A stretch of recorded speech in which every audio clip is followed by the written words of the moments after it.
y pues nos va a hablar con este tema. Buenas noches, doctora, ¿cómo estás? Hola, ¿cómo están? ¿Me están escuchando? Sí, señora, te estamos escuchando. Bueno, espérame, entonces prendo la cámara si quieren para que me puedan ver. Me tengo que cambiarme de ventana, ya voy. Dale, doctora, tranquila.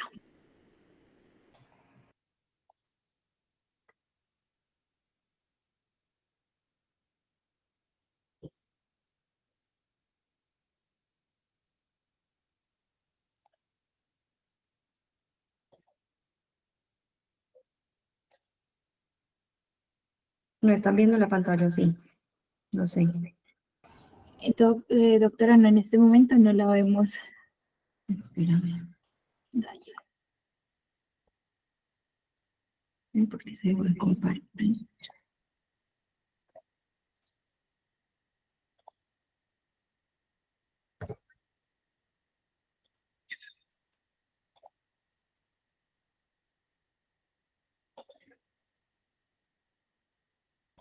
Ahora sí, la vemos. Listo. Bueno, buenas noches a todos. Mi nombre entonces es Daniela Cano. Yo soy ginecóloga, así como me presentaron, pues yo soy ginecóloga y obstetra de la Universidad CES.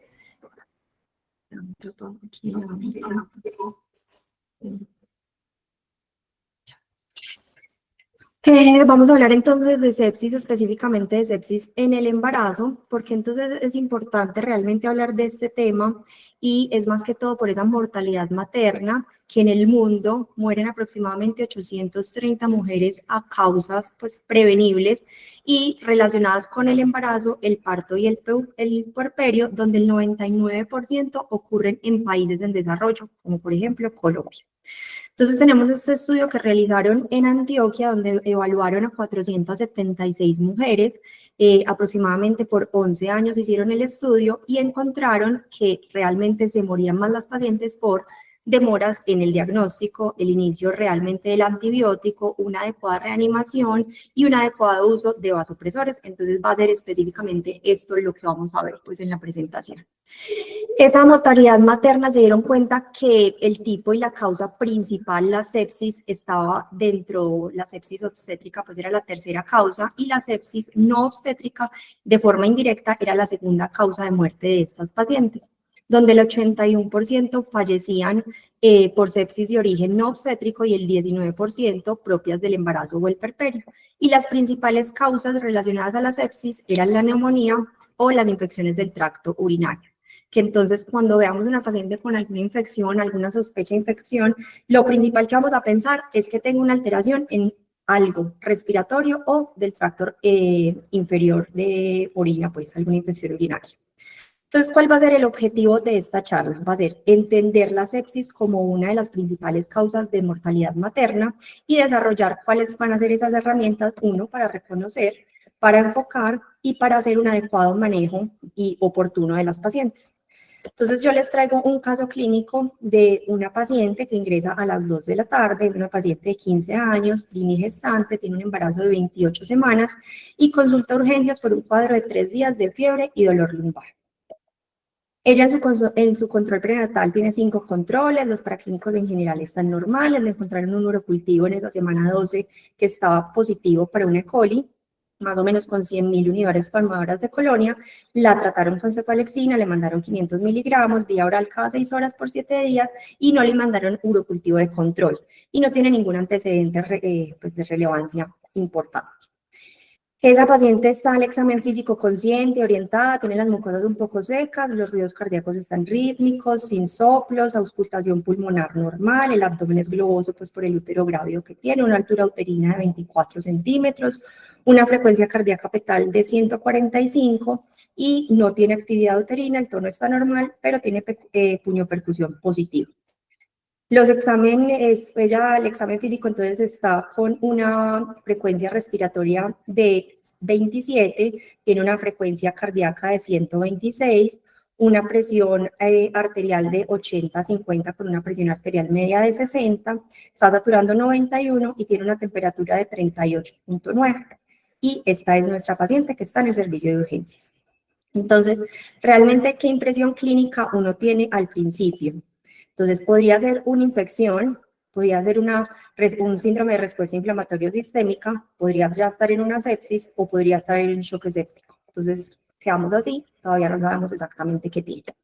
Entonces, ¿qué es una infección? Es simplemente una presencia de un germen en un tejido estéril, en cualquier tejido, en cualquier parte, se considera una infección.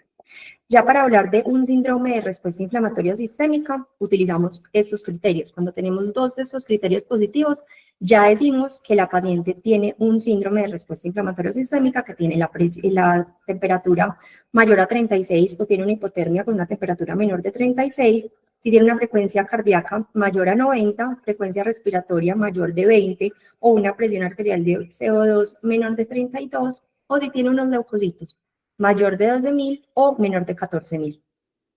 Y como tal, para definir el tema del día de hoy, que es sepsis, según Sepsis 3, nos refieren que es una disfunción orgánica que amenaza la vida, que es causada por una respuesta disregulada del huésped a una infección en el embarazo, en el parto, en el puerperio o después de un aborto. ¿Listo?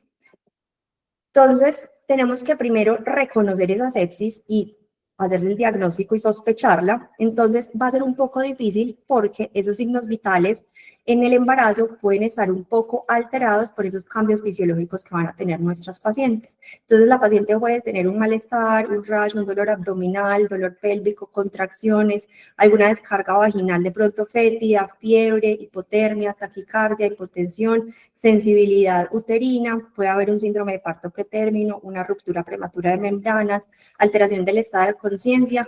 Pueden haber muchos síntomas, pero muchos de estos síntomas se pueden sobrelapar con todos estos cambios fisiológicos que nuestras pacientes tienen. Entonces, esos cambios fisiológicos pueden llevar a que la paciente tenga muchos mecanismos y que la favorezcan a mayores infecciones. Puede haber mayor susceptibilidad en ese parto o en el puerperio específicamente, y la paciente que está, por ejemplo, en trabajo de parto, esos esfuerzos durante el trabajo de parto pueden ocultar los signos y síntomas de infección o de sepsis.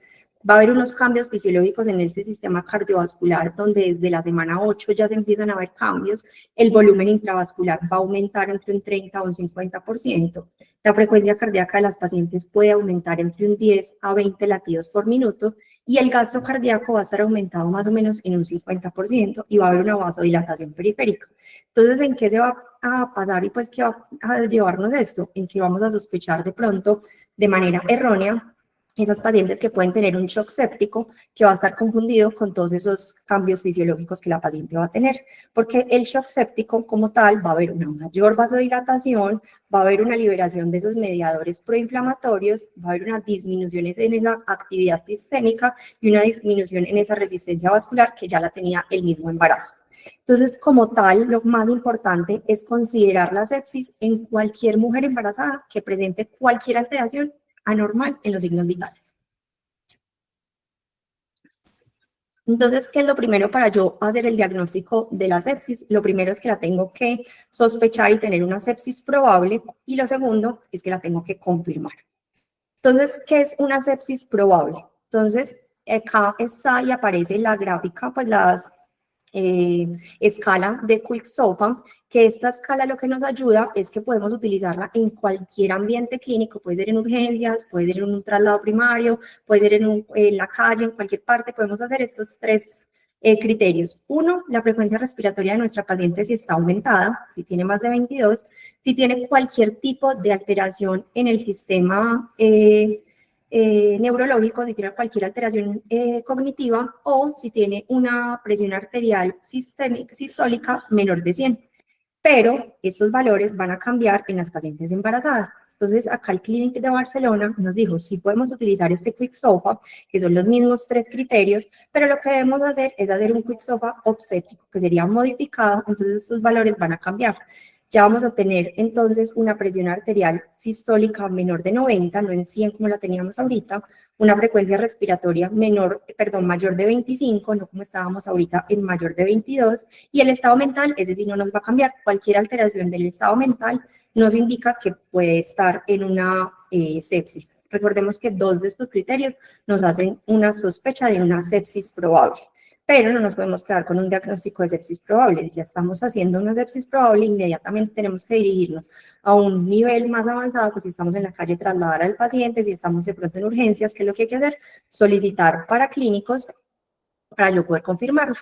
Entonces volvemos a nuestro caso, a nuestra paciente, efectivamente tenía una frecuencia cardíaca, la tiene en 126, la presión arterial media la tiene en 60 con 80-50 de presión arterial, está saturando 91 y tiene una frecuencia respiratoria de 27, con una temperatura igual de 38. Entonces ya tenemos claro que la paciente tiene una frecuencia respiratoria aumentada y vamos a subir que, por ejemplo, la paciente tiene una alteración en el estado de conciencia, por lo cual vamos a sospechar esa sepsis, decimos que es una sepsis probable, pero necesitamos confirmarla, como lo habíamos dicho ahorita.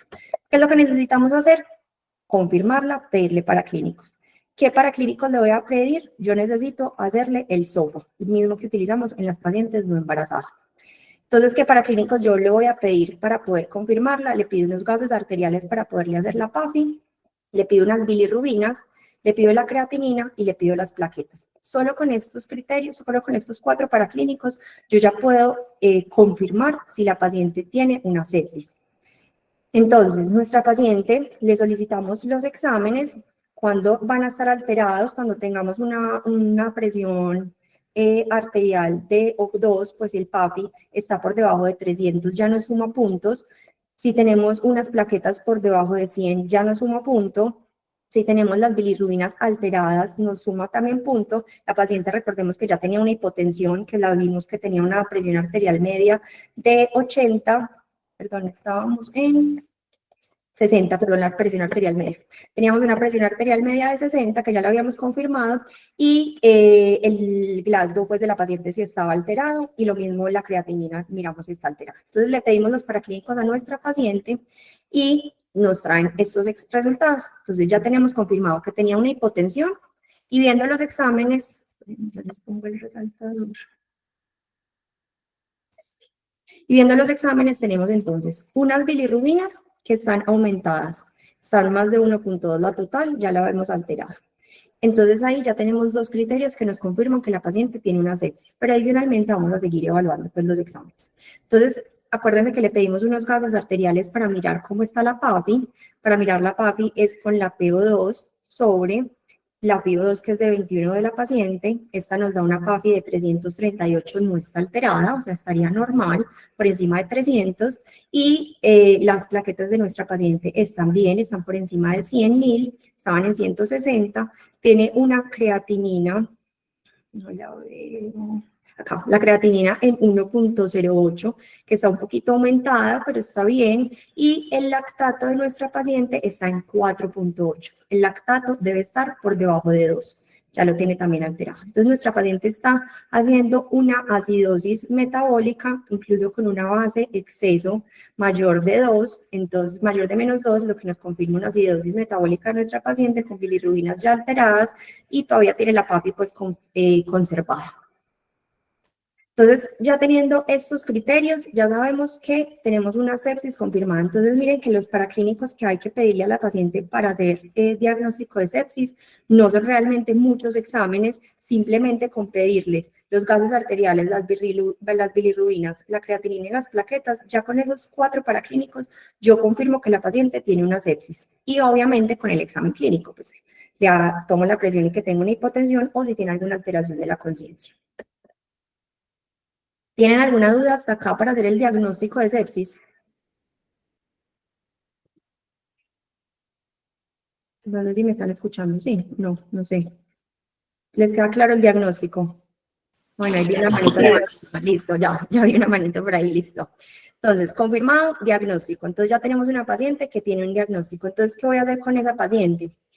Entonces, existen o crearon unos sistemas de alertas temprana donde este documento que traigo acá nos planteó esa hipótesis de utilizar esos sistemas de alertas temprana en las pacientes que tenían riesgo de desarrollar resultados maternos graves relacionados con la sepsis. Lo mismo que aquí el Ministerio de Protección Social, pues que se creó esta resolución que es la 3280, que es la resolución de donde nos basamos todos los ginecólogos, pues para hacer nuestra práctica, y nos dice que en esos kits de emergencia obstétrica siempre se debe tener en cuenta estas alertas tempranas, pues estos scores de alerta temprana para hacerle a las pacientes. ¿Y en qué consisten estos scores? Lo que hacen es simplemente evaluar la presión arterial, la frecuencia respiratoria, la frecuencia cardíaca, la saturación, la temperatura y el estado de conciencia de nuestras pacientes. ¿Y para qué todo esto? Para clasificarlas en estas gráficas de alerta temprana. Entonces, ¿en qué consiste cuando yo le hago estos estudios a la paciente? Entonces, yo evalúo a la paciente y ella me da unos puntos, como se los mostré anteriormente, como se los mostré acá. Eso simplemente lo clasifican entre 1, 2 y 3, dependiendo de cómo tengan los signos vitales de la paciente, cómo tengan el examen físico de la paciente. Y ya después de tener esto claro, yo la voy a clasificar en estas escalas de alerta temprana. ¿Y para qué me va a servir esta escala de alerta temprana? Para ver, primero, a quiénes voy a involucrar en esto. Si puede ser manejada solo con el médico general, con la enfermera jefe y con ese auxiliar. Si necesito escalar de pronto a que me entre un ginecólogo o si definitivamente tengo que subir a que me lo evalúe un especialista en cuidados intensivos porque definitivamente la paciente ya tiene que estar en UCI o si me lo tiene que ver el anestesiólogo pues, o el que maneje pues, la UCI en la unidad donde esté. Entonces, si la paciente tiene un bajo riesgo de deterioro, simplemente la voy a evaluar cada hora, evalúo si pues, si se maneja de forma bien, si va evolucionando adecuadamente y sigue bien, puedo seguir cada hora con la vigilancia.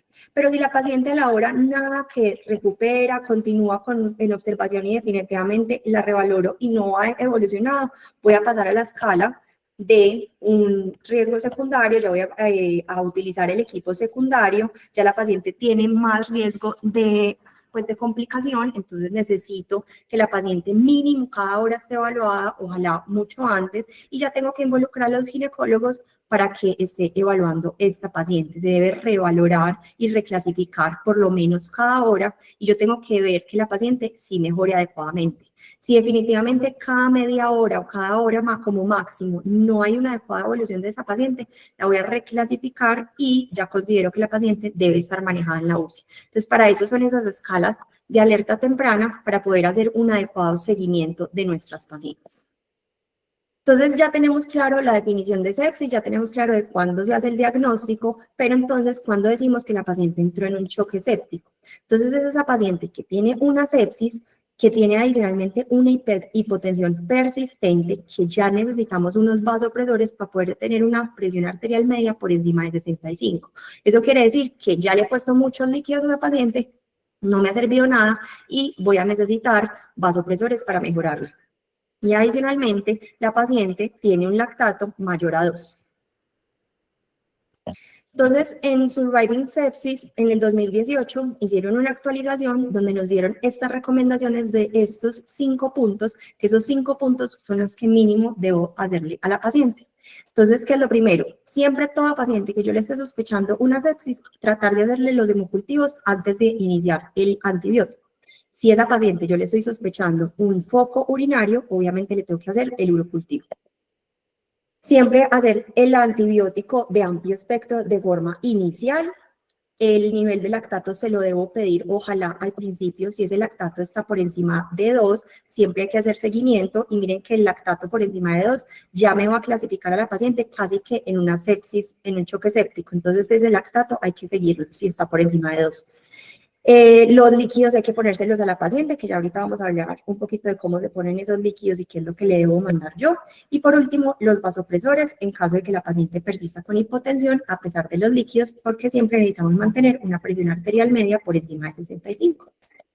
Entonces, en Surviving Sepsis, hablaban de una campaña de que se utilizaba el esquema 136, o sea que evaluamos la paciente en la hora 0, evaluábamos a la paciente a la hora, si la paciente estaba bien, seguíamos a las 3 horas y posteriormente cada 6 horas para tratar de hacer pues esa reanimación de la paciente. Pero ya esto no se usa, se quedó en desuso y utilizamos el esquema de una hora, no sé si han escuchado la hora dorada, que es esa hora donde se debe hacer absolutamente todo el tratamiento inicial de nuestras pacientes. Entonces, ¿qué es lo que vamos a hacer en ese tratamiento inicial y por qué han hablado de que se deba utilizar en 1 hora como máximo. Entonces vemos acá en la X hablamos del tiempo y acá vemos la mortalidad, y a medida que aumenta el tiempo va aumentando esa mortalidad de nuestras pacientes de forma progresiva. Entonces se vio que hay una asociación directa entre el retraso de la intervención con el aumento de la mortalidad. Entonces, por eso, entre más rápido en esa primera hora yo haga un adecuado tratamiento de nuestra paciente, podemos tratar de disminuir la mortalidad. Entonces, también se habla de retrasar el inicio del antibiótico por la toma del cultivo, o en los hemocultivos, pues, o el urocultivo. Entonces, hicieron este estudio donde buscaban ver si realmente la toma del cultivo era tan importante hacerla antes del inicio del antibiótico, si era una mejor práctica en las directrices internacionales. Entonces, el objetivo de este estudio era evaluar la tasa y los factores asociados con la posibilidad del hemocultivo tras una dosis única de ese antibiótico de amplio espectro. Entonces, ¿qué fue lo que hicieron? Empezaron en las pacientes a todas, les hicieron el hemocultivo antes de iniciar el antibiótico, y posteriormente a esa misma paciente le volvieron a tomar otro hemocultivo después de haberle iniciado el antibiótico 1 hora después.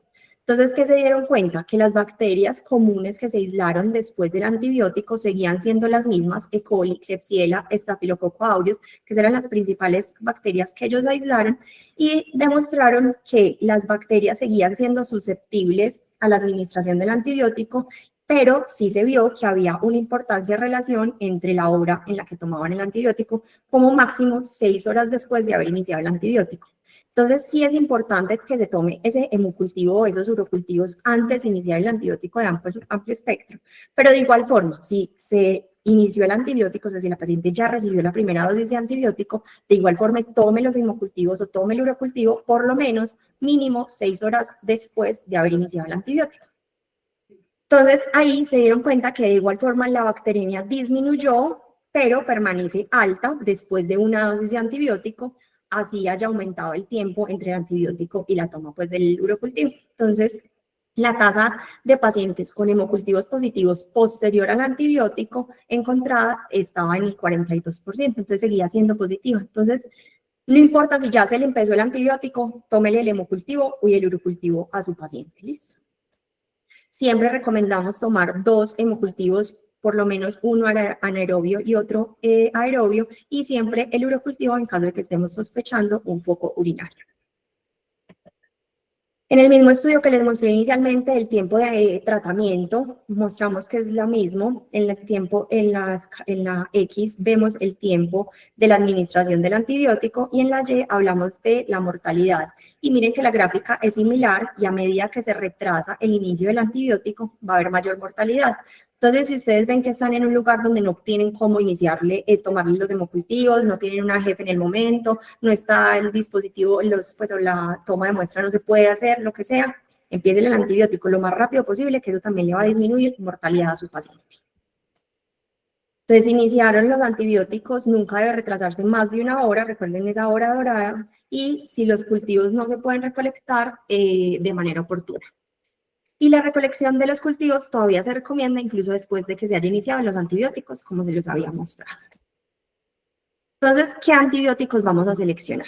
Entonces, la selección inicial adecuada del antibiótico va a disminuir la mortalidad. Entonces, si ustedes escogen un adecuado antibiótico, va a ser mucho mejor, obviamente, para la paciente. Pero la mayoría de los casos de sepsis materna son de origen geniturinario, entonces se debe considerar siempre esos patrones de resistencia locales, las cepas de resistencia y la exposición previa que haya tenido nuestra paciente. Entonces, recordemos que, por ejemplo, la paciente de nosotros ya recibió un tratamiento con cefalexina, que se le dio en el control, entonces esa paciente se debe considerar algo de amplio espectro si estamos sospechando que es un foco urinario. Y el régimen antibiótico debe reevaluarse siempre diariamente para tratar de reducir ese espectro según el antibiograma. Entonces, acá les traigo uno de los estudios donde habla, por ejemplo, de cuáles son los posibles antibióticos que podamos utilizar. Realmente no me voy a detener en seleccionar cuál es el tipo de antibiótico que ustedes vayan a utilizar, porque eso va a depender del hospital donde estén trabajando.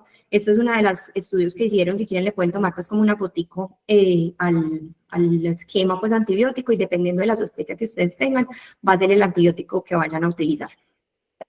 Realmente el objetivo del tratamiento de la sepsis siempre va a ser estabilizar a la paciente e intentar detener la progresión de esa sepsis y ojalá sepsis al shock séptico y mejorar la perfusión tisular para limitar pues la actividad celular.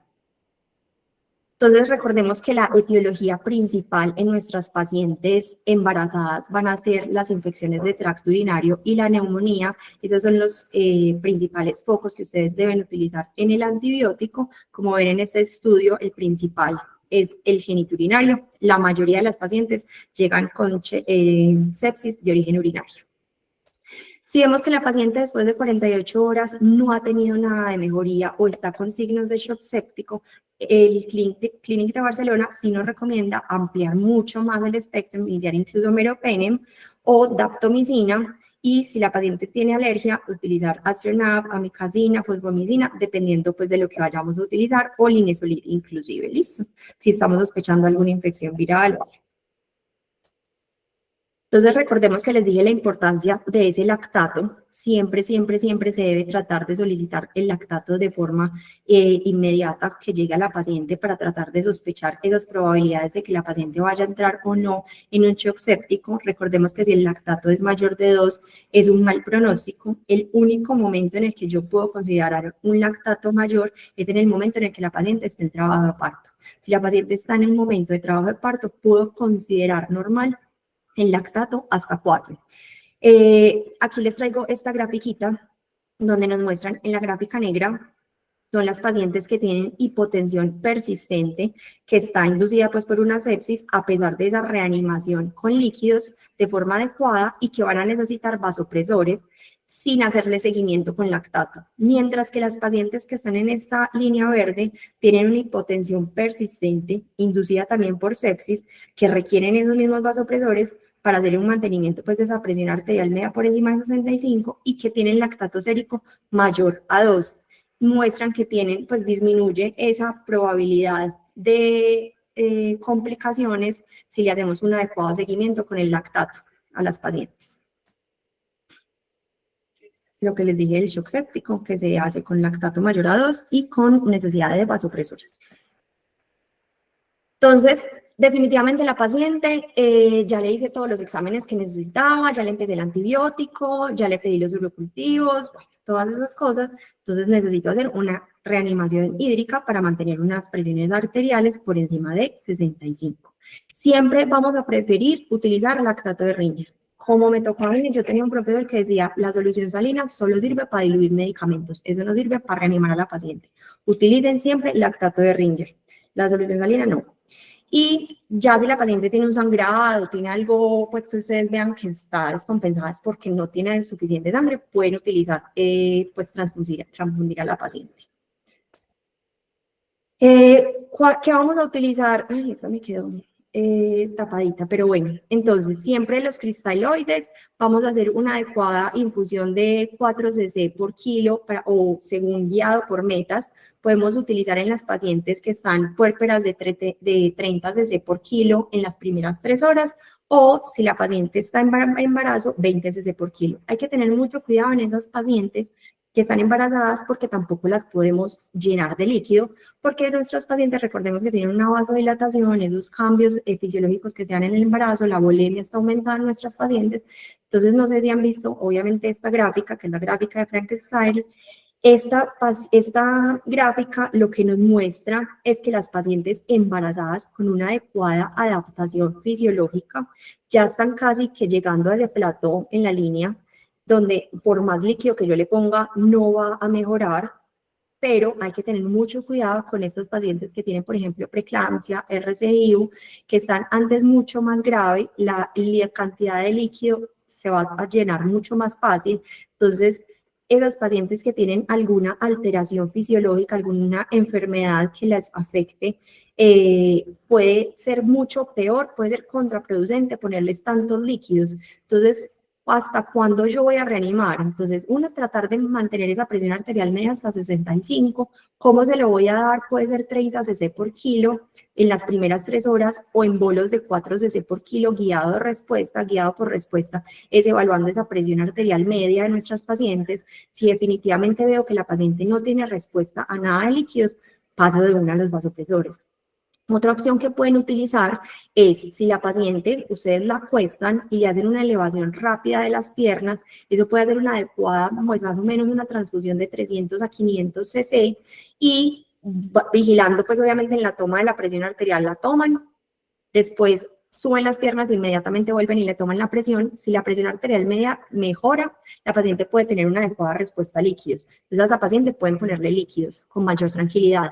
Pero si la paciente hace la elevación de piernas y no hay nada de mejoría, probablemente vaya a ser más rápido la necesidad de utilizar vasopresores que continuar poniéndole líquidos a chorro y infinito.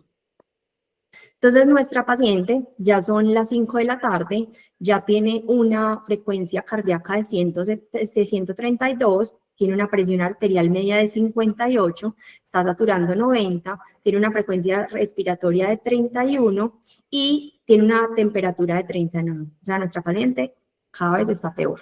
Y miren, nuestra presión arterial media va para abajo. Entonces, ¿qué nos toca? Utilizar los vasopresores.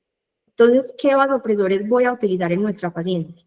Entonces, el principal que vamos a utilizar es la norepinefrina. Esa es la que utilizamos nosotros como ginecólogos. Obviamente, si están en el servicio de urgencias con el urgentólogo, si él utiliza otra, no habría ningún problema. Pero nosotros como ginecólogos recomendamos siempre empezar con norepinefrina. ¿Cómo la van a mandar? La pueden ir titulando de 0.01 a 3 microgramos por kilo. Generalmente nosotros empezamos a dosis baja, 0.5 que se empieza normalmente y se va titulando según la respuesta. Y se puede iniciar por vía periférica, pero ya les voy a decir cuáles son las indicaciones de cómo la pueden manejar en vía periférica. ¿En quiénes? En pacientes que ya llevemos una reanimación hídrica adecuada y que no haya una adecuada respuesta porque esa presión arterial media siga estando por debajo de 65. ¿Podemos utilizar cualquiera? Sí, no habría ningún problema, pero lo que yo les dije, nosotros preferimos norepinefrina. ¿Cómo la vamos a poner de forma periférica? Siempre en un diámetro de 4 milímetros como un mínimo, en un acceso exclusivo para el vasopresor, que no se vaya a poner con nada adicional, en un catéter más o menos de 18 a 20, nunca en la muñeca o el dorso de la mano, porque pues eso puede generar ahí isquemia y no se recomienda. Vigilancia, siempre enfermería cada hora y ojalá en el menor tiempo posible. O sea, se lo ponen, pero es mientras la van a trasladar, mientras la suben a la UCI o cualquier cosa. Pero esa paciente como mínimo 24 horas con ese acceso venoso periférico. Entonces tenemos nuestra paciente que le hemos hecho todo, ya está con el vasopresor, ya está en la UCI. ¿Y qué otras medidas entonces le puedo ofrecer yo a esa paciente? Siempre recuerden, la tromboprofilaxis es muy importante. Recordemos que nuestras pacientes embarazadas, solo por el hecho de estar embarazadas, ya el riesgo tromboembólico es mucho mayor. Y adicional a lo de la sepsis, empeora. Ahí existe una gráfica, que es la gráfica de la FECOLSOC, donde clasificamos a la paciente en amarillo, naranjado o rojo o verde, y dependiendo de este empezamos a poner la tromboprofilaxis. Generalmente el paciente con sepsis ya va con tromboprofilaxis y más que va a quedar hospitalizada. Vamos a manejar la anemia, siempre evalúen si esa paciente tiene una adecuada hemoglobina, si estamos poniéndole puros líquidos, pura solución de lactato Ringer, está todo hemodiluido, tratemos de evaluar cómo está esa hemoglobina y siempre suplementar con hierro en caso de que lo necesite. Acuérdense de evaluar la trombocitopenia, cómo está nuestra paciente, si tiene esas plaquetas por debajo de 10.000 o incluso por debajo de 20.000, ya puede haber riesgo de sangrado. Controlar las glucometrías, recordemos que si la paciente no está comiendo, hay que mirar cada hora más o menos cómo está, que la paciente sí esté estable, y siempre hacer pues una profilaxis de las úlceras por estrés, hacer una adecuada protección gástrica y pueden ponerle pues omeprazol a las pacientes. No se olviden de todas estas cosas pues como generales, adicionales, que no van como en la sepsis, pero sí pues en manejo como tal de la paciente. En caso de que la paciente necesite oxigenoterapia, recuerden que nuestra paciente tenía una saturación de 90, puede que probablemente ella no tenga algo respiratorio, pero sí necesita estar saturando. Nuestras pacientes embarazadas tienen que tener una saturación por encima de 95 para tener un adecuado flujo del oxígeno al bebé. La paciente también tenía una taquipnea, recordemos que tenía unas frecuencias respiratorias mayor de 37, creo que tenía 37, entonces pongámosle oxígeno a nuestra paciente para tratar de mejorar, pues como esa parte. ¿Qué estudios adicionales y cuándo le tengo que pedir yo algo adicional? una ecografía renal si estoy sospechando de pronto algún foco urinario. Le voy a mandar una ecografía ginecológica si sospecho de pronto una endometritis o algo posparto, si que de pronto pienso que quedan restos placentarios o algo adentro, un posaborto también se la puedo mandar. En la radiografía de tórax, si estoy sospechando de pronto una neumonía o un edema agudo de pulmón, le voy a mandar una tomografía de abdomen y pelvis si sospecho de pronto una colección intraabdominal, una trombosis pélvica, pues alguna alteración o una lesión intestinal. No se preocupen por todas estas imágenes si la paciente está embarazada, el riesgo de irradiación al bebé es muy bajo. Si se necesita alguna imagen, se puede realizar sin ningún problema. Y si la paciente tiene algún shock y no hemos podido encontrar ningún foco, pues puedo hacer unas pruebas para descartar foco renal, biliar o alguna obstrucción. Le puedo hacer, por ejemplo, una ecografía renal o algo.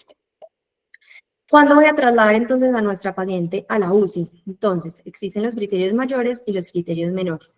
Siempre, obviamente, que vaya a necesitar un vasopresor, la debo tener en la UCI para que le estén vigilando adecuadamente y la idea es que recordemos que no esté con ese el vasopresor en forma periférica. Si la paciente ya tiene un shock y no ha respondido al tratamiento con el vasopresor, tiene que estar en la UCI. La paciente que tiene una hiperlactatemia, recordemos que es por encima de 2, toda paciente por el riesgo tan alto que puedan hacer choque séptico. Si tiene una falla multiorgánica, si hay una insuficiencia renal aguda, una oliguria, una necesidad de pronto de técnicas de depuración renal, si la paciente necesita de pronto como algo adicional, hay que mandarla para la UCI. Siempre cuando la paciente tenga una disminución del estado de conciencia, cualquier alteración neurológica, es preferible mandarla para la UCI y cuando no haya ninguna mejoría de 3 a 6 horas. Recordemos que en las escalas que les mostré había que evaluar a la paciente mínimo cada hora. Si después de la tercera evaluación cada hora la paciente no ha mejorado, ya deberíamos estar que la esté viendo el intensivista o el anestesiólogo y como mínimo, obviamente, el ginecólogo. Y ya los criterios pues menores sería cuando tenga una frecuencia respiratoria mayor de 30, una presión arterial y FiO2, pues una PAPI menor de 250, cuando tenga unos infiltrados multilobulares, cuando haya confusión o alguna desorientación o disminución del nivel de conciencia, cuando tenga un boom mayor de 20, la paciente tiene que estar en la UCI, por el riesgo de falla renal tan alto. Pacientes que tienen boom mayor de 50, el riesgo de mortalidad es muy alto, para que lo tengan pues como en cuenta. Si la paciente tiene de pronto una leucopenia, una trombocitopenia menor de 100.000, hipotermia o que tenga una hipotensión con necesidad de administración pues, de líquidos de forma agresiva, incluso esta paciente con necesidad de administración de fluidos agresivos, pues realmente no se debería hacer en las embarazadas, sino de una saltar a mandarla para la UCI y ponerle el vasopresor.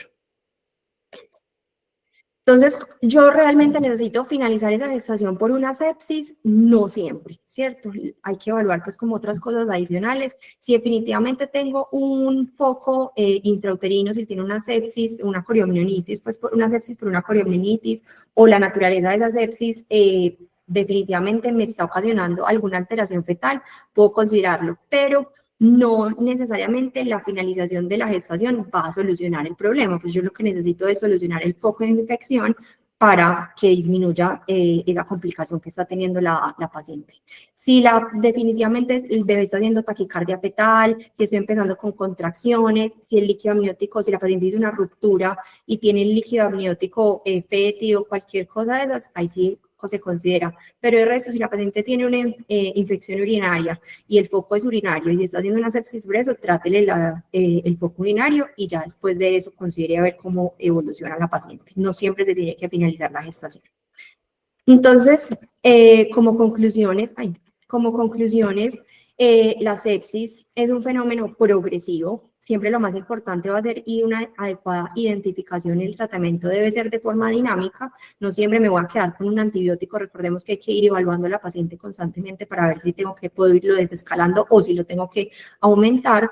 En el espectro, el retraso de la atención a la paciente con sepsis puede ser catastrófico. Recordemos que siempre todo en esa primera hora y su diagnóstico puede llegar a ser un desafío clínico por esos cambios fisiológicos que pueden tener nuestras pacientes. Entonces, estos son los pilares de nuestra charla del día de hoy. Siempre el cultivo, el antibiótico, el lactato y los líquidos. En caso de que no haya mejoría con esto adicional, aumentar el vasopresor. Y finalmente nuestra paciente ya sin oxígeno, pues ya sin la mascarita pues de respiración, ya solo tiene una cánula de oxígeno y ya está pues mucho mejor. Muchas gracias.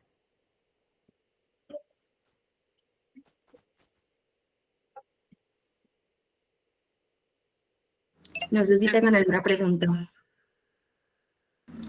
Muchas gracias a la doctora Daniela. Recuerden, muchachos, entonces vamos a abrir un espacio para las preguntas.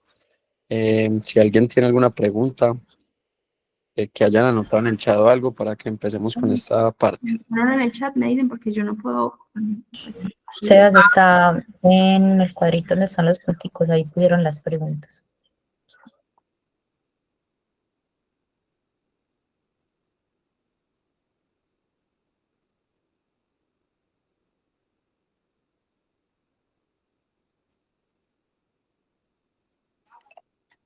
Hola, hola, ¿me escuchan? Hola, sí. Doctora, primero que todo, muchas gracias, de verdad que fue una exposición muy enriquecedora, muy pues como puntual y nos ha ampliado mucho como la perspectiva sobre esta patología que realmente estamos como ansiosos sobre este tema, entonces realmente gracias. Una pregunta muy pues como muy sencilla, la preocupación sobre qué tan teratógenos son estos antibióticos en el embarazo y como el pronóstico sobre la viabilidad del embarazo en estas pacientes. Bueno, recordemos que lo más importante, pues realmente teratógenos no todos son así que nos puedan afectar pues al bebé. Por eso, lo primero es buscar el foco, ¿cierto? La mayoría de antibióticos los podemos utilizar en el embarazo, pues podemos poner un Astrionam, que no utilizamos, un piperacillina tazobactam no la mandamos siempre, una ampicilina sulbactam, el sulbactam tratamos de no, pero pues ampicilina, el meropenem se puede utilizar, el linezolid se puede utilizar, o sea, cualquier antibiótico casi que se puede utilizar. ¿Y qué es mucho mejor? Controlar el foco infeccioso para tratar de mejorar a la paciente. Yo necesito es controlar la infección, porque si yo no controlo la infección, la paciente no se va a mejorar. Perfecto, doctora, muchas gracias. Claro. Doctora, por acá tenemos otra pregunta y es que ante un diagnóstico de sepsis probable, si inicio primero el antibiótico y después mando los paraquímicos del SOFA. No, manden SOFA primero. Siempre tengo que confirmarlo. Pues porque es que el sepsis probable simplemente tengo una frecuencia respiratoria que está aumentada, alteración de la conciencia y una presión arterial sistólica menor de 100. Necesito un poquito más. Pues no le empiezo de un antibiótico. Listo, doctora. Acá hay otra que nos dice, ¿cuál es el límite de Bueno, a no líquidos que es ser que ustedes recomendado? qué pena, a no ser que ustedes estén muy seguros, pues que la paciente adicionalmente tenga una fiebre, que ya tenía un antecedente de una infección urinaria y la orina le está oliendo horrible. Bueno, si yo digo, listo, ya estoy 100% segura que tiene una infección urinaria o que tiene un foco, una neumonía, que, por ejemplo, que tiene algo, pues empiécelo. Pero yo generalmente tengo que confirmarlo, hacer una sepsis, pues confirmarla. Listo, doctora, excelente. Te comentaba que tenemos otra que dice, ¿cuál es el límite de líquidos que es recomendado ponerle a estos pacientes y si hay un límite de bolos para la reanimación? Sí, máximo, o sea, máximo, nosotros hacemos la reanimación de 300 cc, pues, por kilo, pues 300 cc es lo máximo. Listo. Bueno, esta va muy relacionada con la que preguntó Oscar, el compañero ahorita, que nos dice riesgo del uso de antibióticos y pérdida del embarazo y cuál es el pronóstico de viabilidad de este tipo de embarazos. No, el riesgo es alto, por el riesgo sí, porque se puede, pues si llega a sepsis complicada, es muy alta la probabilidad. Miren que cuando les mostraba al principio teníamos unas tasas de mortalidad casi del 30, ya les voy a decir exacto cuánto eran los porcentajes, 81% de mujeres fallecieron por sepsis de origen no obstétrico y 19% propias del embarazo, es que es muy alto, si no manejamos adecuadamente la sepsis. Es muy alto. No asociado al uso de antibióticos. Antes hay que usarlos. Es más que todas esas pacientes se mueren por el retraso en la atención. Listo, doctora. Un buen punto ahí entonces para hacer énfasis. Y la última que tenemos por acá es si yo puedo tomar las imágenes necesarias sin importar las semanas de gestación o qué consideraciones debo tener con eso. Pues igual, ¿qué tantas imágenes necesitarían? Si mucho necesitan una rayos X de tórax, sería lo más, hacer un diagnóstico de neumonía si necesitan algo así.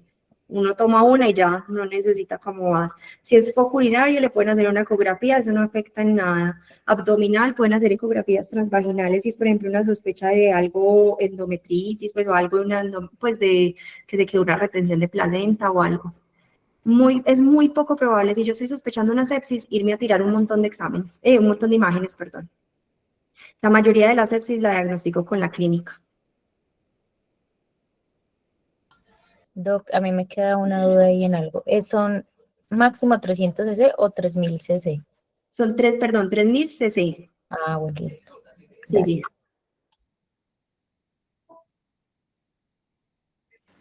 Listo, no sé si alguien más, aparte de las que ya leímos, tiene alguna duda.